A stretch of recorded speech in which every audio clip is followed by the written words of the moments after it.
ये दरख्वास्त दी कि रोज़ हेयरिंग होनी चाहिए, 5 टाइम्स अ वीक होनी चाहिए। और मेरे उस वक्त लॉयर को कोविड था, तो कहा कि स्ट्रेचर पे भी वो आ जाएं और डेली बेसिस पे होनी चाहिए। आज जब उनसे अदालत में सवालात हुए पिछली हेयरिंग्स पे कि कोई सबूत है तो दिखाएं, कोई मरियम के ख़िलाफ़ एक कागज़ है तो दिखाएं। जब वो प्रोड्यूस नहीं कर सके, उनके पास कोई जवाब नहीं था, तो अब आप देखें एडजर्नमेंट्स मांग रहे हैं। वही नायब जो डेली हेयरिंग की दरख्वास्त दे रहा था, मेरी ज़मानत कैंसिल करने की दरख्वास्त दे रहा था, आज वो एडजर्नमेंट्स मांग रहे हैं क्योंकि उनके पास जवाब नहीं है। तो मैं ये आप सबको बताना चाहती हूँ कि अगर जवाब होता तो वो ये कहते कि ये है मरियम के ख़िलाफ़ सबूत, इसको ले लें और फ़ैसला दे दें। तो बात ये कि इनके पास वो झूठ था, झूठ की बुनियाद पे ये सब मुकदमात बने थे। आज उनका जवाब नहीं है तो एडजर्नमेंट्स मांग रहे हैं। जी मरियम, केपीके में जो लोकल बॉडी इलेक्शन में आप समझते हैं कि एस्टैब्लिशमेंट ने या पेशावर के कोर कमांडर ने उसमें कोई मुदाखलत नहीं की? ये तो होना था। जब इतनी बुरी आपकी कारकर्दगी होगी, जब आपने नालायकी, नाअहली और बुरी परफॉर्मेंस के आपने अंबार लगाए होंगे, तारीख में रिकॉर्ड्स तोड़े होंगे, तो और लोगों की बात तो अलग, आपके MNAs, MPAs आपके साथ नहीं खड़े होंगे। रोज़ रात को आप टॉक शोज़ देखें, जो PTI के सिटिंग MNAs हैं, MPAs हैं, वो TV पर क्रिटिसाइज़ करते हैं अपनी गवर्नमेंट को। तो मैं तो ये समझती हूँ कि ये PTI के जितने भी, अव्वल तो कोई मेरे ख्याल है टिकट लेने वाला नहीं रहेगा। PTI का टिकट जो है वो रुसवाई का एक सिंबल है, तो एक तो टिकट लेने वाला कोई नहीं होगा। लेकिन जो भी, जिनको और कहीं से टिकट नहीं मिलेगी और वो PTI का टिकट लेकर जब अवाम में जाएंगे, तो मेरा एक मशवरा है उनको, और वो ये है कि हेलमेट पहन के जाएं अवाम में, क्योंकि अवाम गुस्से में भरी बैठी है।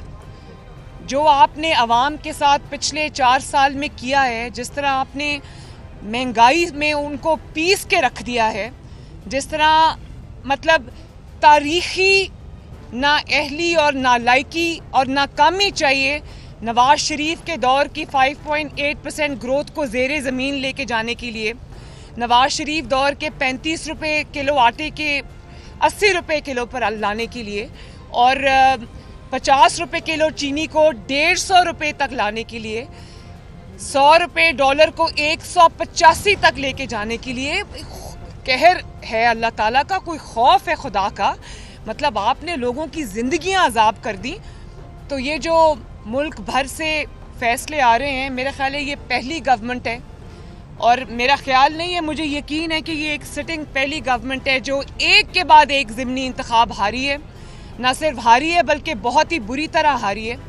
लाहौर में जो शाइस्ता परवेज़ साहिबा जिस बाई इलेक्शन में जीती हैं, उसमें तो ये लाहौर में सामना करने के काबिल भी नहीं थे, और एक टेक्निकल बहाने की बुनियाद पे इन्होंने इलेक्शन से फरार हासिल किया, क्योंकि इनको पता था कि लाहौर की गलियों में जब PTI निकलेगी तो लाहौर के लोग बड़े सैवी हैं, वहाँ पर इनको हेलमेट्स पहन के जाना पड़ना था। तो वो बड़ा उन्होंने आफियत समझी कि टेक्निकल बहाना करके निकल जाएं। इसी तरह अभी खानेवाल का इलेक्शन हुआ है, और KP में अपने घर में, जिसको ये अपना फोर्ट कहते थे, जिसको ये अपना घर कहते थे, उसमें इतनी शर्मनाक और बदतरीन शिकस्त। मेरा ख्याल है कि पाकिस्तान के शहर शहर, गली गली, महल्ले महल्ले से, हर सूबे से जो फैसले इमरान खान और PTI के ख़िलाफ़ आए हैं, कोई इज़्ज़त वाला शख्स हो जिसने अवाम पर ये क़यामत तोड़ी हो, जो अवाम का मुजरिम हो, जिसके ख़िलाफ़ फ़ैसले आ रहे हैं, कोई थोड़ी सी भी इज़्ज़त वाला शख्स हो तो वो खुदा हाफिज़ कहकर चला जाए।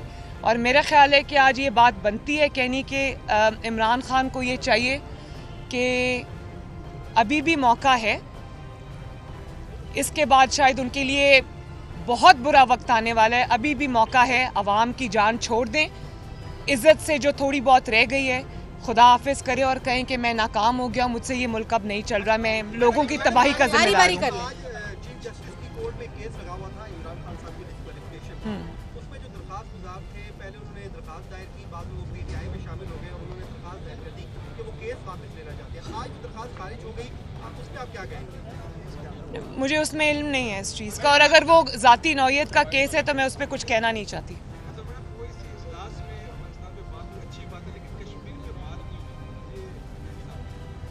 देखिए, ये अफ़गानिस्तान पे बुलाई गई थी कॉन्फ्रेंस, और मेरा ख़्याल है कि बतौर पाकिस्तानी और एक जो अफ़गानिस्तान के नेबर्स के तौर पे मैं ये समझती हूँ कि अफ़गानिस्तान जो है वो उसकी जो रिहेबिलिटेशन है वो बहुत देर से वॉर रिडन है, वॉर प्लेग्ड है। तो वो पूरी दुनिया की ज़िम्मेदारी है, सिर्फ खित्ते की ज़िम्मेदारी नहीं है, पूरी दुनिया की ज़िम्मेदारी है। वहाँ के लोगों ने बहुत सफ़र किया है, तो उनको रिहेबिलिटेट करने के लिए, उनकी मदद करने के लिए पूरी दुनिया को साथ आना पड़ेगा। और जहाँ तक कश्मीर की आपने बात की है, तो कश्मीर का जो मुकदमा है, जो कॉज है, वो बिल्कुल हम जैसे हम कहते हैं कि वो हमारी शहरग है, और हर मौके पे उसकी बात होनी भी चाहिए, उन मजालिम के ख़िलाफ़ आवाज़ भी उठानी चाहिए, और हम बिल्कुल उनके साथ हैं। जी,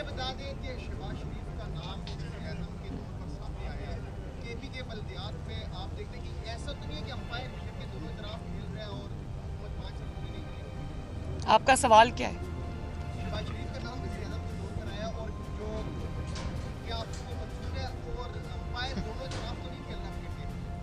देखिए, शहबाज शरीफ साहब का मेरे से जो रिश्ता है वो एक बाप बेटी का है, लेकिन कतई नज़र इससे शहबाज शरीफ साहब पार्टी के प्रेसिडेंट हैं, हमारे प्रेसिडेंट हैं, और सीनियर मोस्ट हैं, फ्रंट रनर हैं। लेकिन मैं ये समझती हूँ कि जो जमात है, जब वक्त आएगा तो जमात फ़ैसला करेगी, लेकिन जमात ने अपना फ़ैसला जो है, ये परवेज़ रशीद साहब खड़े हैं मेरे साथ, मरियम औरंगज़ेब साहिबा खड़ी हैं, और मेरे पार्टी के जितने भी लोग खड़े हैं, इन्होंने इख्तियार जो है वो नवाज़ शरीफ साहब को दिया हुआ है। मैंने भी इख्तियार नवाज़ शरीफ साहब को दिया है फ़ैसले का, और शहबाज शरीफ साहब ने भी जो इख्तियार है वो नवाज़ शरीफ साहब को दिया है फ़ैसले का। तो जब वक्त आएगा इंशाअल्लाह पार्टी की मशावरत के साथ नवाज़ शरीफ साहब फ़ैसला करेंगे, और मेरे लिए इससे खुशी की और क्या बात होगी कि शहबाज शरीफ साहब जो हैं वो हों। हम सब उनके पीछे खड़े होंगे, हम सब उनके साथ खड़े होंगे, हम उनकी सपोर्ट, उनका सहारा, उनका जो भी हमसे हो सका हम करेंगे। तो इससे ज़्यादा खुशी की और बात नहीं है, लेकिन वक्त आने पे फैसला इंशाअल्लाह ताला जमात करेगी मियाँ साहब की सरबराही में। जी, इसके बाद आप करें, इसके बाद कर। लेकिन कल बल्दियात में केपी में मुस्लिम लीग नून की वो परफॉर्मेंस नहीं रही जो मौलाना ने दिखाई या दीगर जमातों ने, तो आप लोगों को नहीं लगता कि आपको केपी में काम करने की जरूरत? सबसे पहले तो मैं मौलाना साहब को, मौलाना फजल रहमान साहब को दिल की गहराइयों से KPK के इंतखाबात में इतनी शानदार परफॉर्मेंस पे मुबारकबाद देती हूँ, और मुझे बहुत खुशी हुई है कि उन्होंने बहुत ही अच्छा परफॉर्म किया है उनकी जमात ने KPK के इलेक्शंस में, और मुझे लगा कि ये हमारी फ़तह है। उनको देखा तो खुशी हुई। मेरी तरफ से JUIF को बहुत बहुत मुबारकबाद। जहाँ तक मुस्लिम लीग नून का ताल्लुक़ है, तो मुस्लिम लीग नून का हज़ारा में काफ़ी इन्फ्लुएंस है, और हज़ारा में एक उसमें इलेक्शन हुआ है अभी, उसमें बहुत अच्छा रिज़ल्ट आया है। लेकिन मेरा ख़्याल है कि हज़ारा में या KPK में मुस्लिम लीग नून का वोट बैंक मौजूद है, और बहुत बड़ी तादाद में मौजूद है। मेरी ये ज़ाती ख्वाहिश भी है, और ये मैं अपनी जमात में भी ये कहूँगी कि हमें KPK को पूरी तवज्जो देनी चाहिए। KPK जिस अजाब से गुजरा है पिछले 11 साल में, इमरान खान की नाअहली की वजह से, नालायकी की वजह से, तो जो तरक्की KPK का हक थी, जिसमें वो सड़कें, मोटरवेज़ और चीज़ें, जो तरक्की के जितने भी मंसूबे थे जो KPK में बनने चाहिए थे, वो शायद इस नालायकी और नाअहली की नज़र हो गए। वो एक BRT है जो जिसके बारे में मशहूर है कि चलती कम है जलती ज़्यादा है। तो मेरा ख़्याल है कि मैं KPK के आवाम को भी ये रिक्वेस्ट करूँगी कि तरक्की आपका हक़ है, तरक्याती मंसूबे आपका हक़ हैं, आप किसी सूबे से कम नहीं हैं। तो मुस्लिम लीग नून को मौका दें, और मैं मुस्लिम लीग नून को भी ये कहूँगी कि पूरी तवज्जो अपनी KPK में रखें, और वहाँ पर काम करें, वहाँ लोगों को रीच आउट करें, और अपने वोट बैंक को ना सिर्फ ये कि एक्टिवेट करें बल्कि और ज़्यादा इन्हांस करें। तो KPK में मुस्लिम लीग नून का बहुत बड़ा पोटेंशियल है, सिर्फ उसको जो है वो उस पर तवज्जो देने की ज़रूरत है।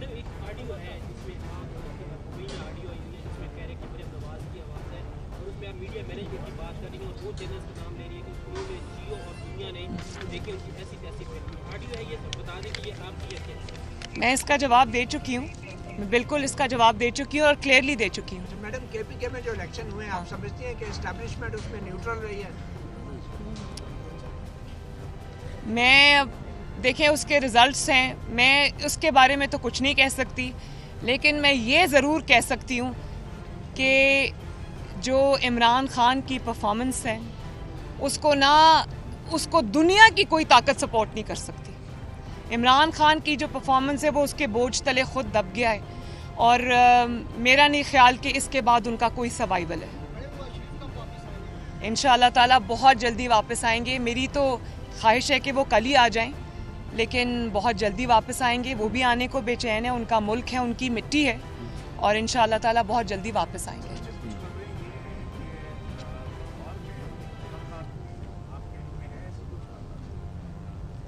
आप एक बहुत वेग सी बात कर रहे हैं,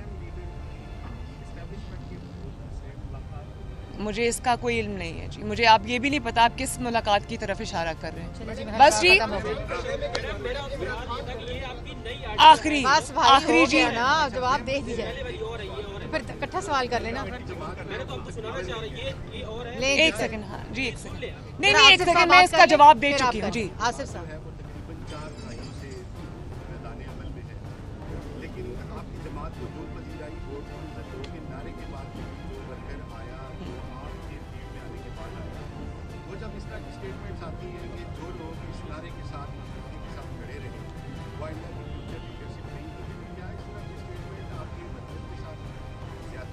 किसने दी है ये स्टेटमेंट?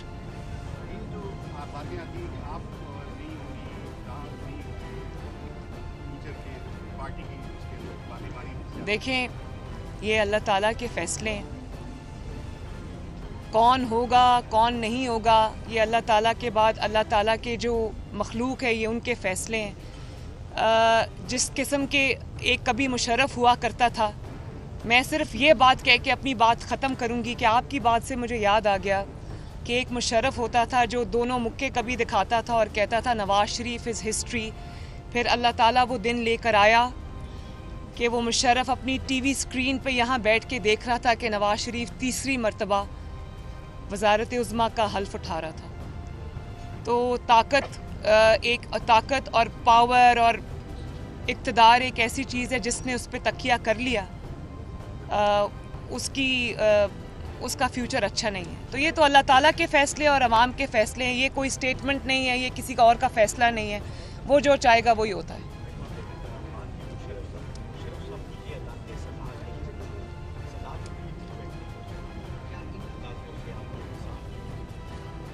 जो कुदरत ने उनके साथ किया है इससे बड़ी सज़ा और हो नहीं सकती, और वो कोई एक मुद्दत के लिए नहीं है, वो आने वाले तमाम वक्तों के लिए सज़ा है। उनके लिए सबसे बड़ी सज़ा मुशर्रफ के लिए आज ये है कि दुनिया उनको एक डिक्टेटर के तौर पे, एक गासिब के तौर पे, एक ऐसे इंसान के तौर पे याद रखती है जिसने पाकिस्तान के आइन को तोड़ा, जिसने पाकिस्तान के अवाम के साथ और पाकिस्तान के आइन के साथ जिसने जो है वो खेला।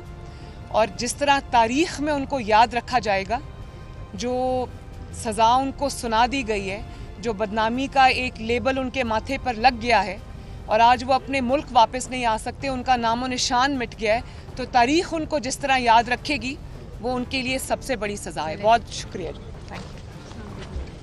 YouTube पर Googly TV देखने के लिए youtube.com की सर्च बार में Googly TV टाइप करें। Googly TV के पेज पर सुर्ख रंग के सब्सक्रिप्शन वाले बटन पर क्लिक करना ना भूलिए। YouTube पर अपलोड होने वाली वीडियो से बाखबर रहने के लिए बेल आइकॉन पर क्लिक कीजिए। आपको हर नई आने वाली वीडियो के बारे में नोटिफिकेशन मौसूल हो जाएगा।